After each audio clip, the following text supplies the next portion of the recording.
Hello, welcome to Greenman's Garden. Today I'm going to be showing you around the farm and showing you some of the stuff that we have growing here.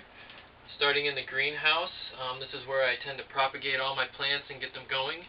I've got spinach down below in here, which you can't see, but I've also got some beets and some lettuce and some kale, Swiss chard over here. I've got my chives up front, which were grown last year. We've decided to keep those and propagate them, and we'll sell them at the farmer's market this spring. We've also got some horseradish that I dug up and I'm regrowing. I've got some hops over here. And I've also got some peppermint and a few other plants, some leeks and cabbages and other things down there. And I got a whole row of stuff up here with some dandelions and a few other little goodies in store for the season. Hopefully I'll have a lot of it ready for market this spring. I hope you enjoy the tour, and thanks for watching, and let's get started. So the first stop we're going to make is the chicken yard, or the orchard, where I let the chickens run around free and are able to peck at the grass and stuff. As you can see, they've pretty much worked it over pretty well in this particular spot over the winter. Every time I come in here, though, they tend to run towards me because they think I have food, so that's why they're all gathered around at the moment.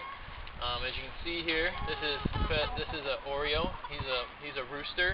He's one of the younger ones. I got him with the meat birds. He's an exotic. And then these are some brown stars and some black stars over here that I've got. This is a black star. It's a sex-link. They're both a sex-link type of chicken. They're really good egg producers. But I also got the Aracanas, which lay the blue eggs, which are the white and the brown. That's Elvis in the background giving out a nice little crow for everyone to hear. So these are my girls, and these are where the eggs come from that I produce and bring to market, and I also sell them to my CSA members. Here we are in the raspberry canes. As you can see, I've bundled them up and grouped them, and that way it makes it easier to pick come spring when they're actually producing. I'll bring these to market, and I'll also have these in my CSAs, and I've got quite a bit of them here, and I've got a few more rows back over there. Here's the asparagus field. It's about a quarter of an acre to about almost a half acre of asparagus, and it produces about 4 to 10 pounds a day. I bring this to market, and I also put this in my CSA baskets.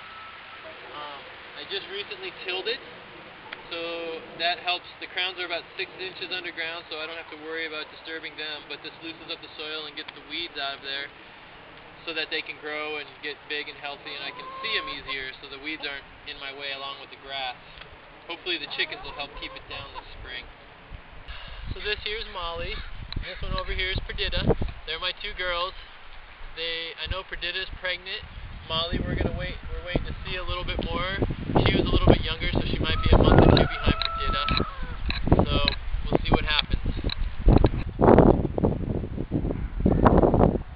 So this is the main field here. I've got it broken up into 8 different sections, which is part of a crop rotation plan.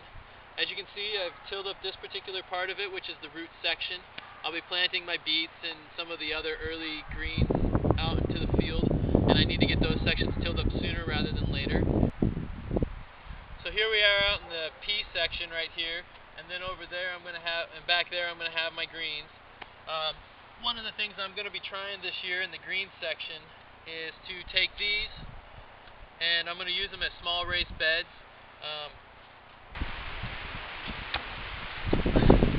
So what I'm going to do is I'm going to fill these up with manure, which is going to act as a weed suppressant, and it's also going to give the plants the nutrients that they need, and it's also going to feed the soil by giving it a lot of organic matter in the future for it to use. I'll always be able to remove these single frames pretty easily, but the main key is that I'm feeding the soil a lot of good organic matter. Well, thanks for visiting us here at Greenman's Garden. We hope you enjoyed the small tour around. I hope it gives you a better idea of what we've got happening here at the farm.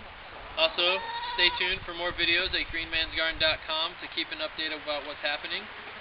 And if you're interested in learning more about herbal education and or Corinne's herbal products, please check out opalsapothecary.com, and we hope to see you around. Thank you.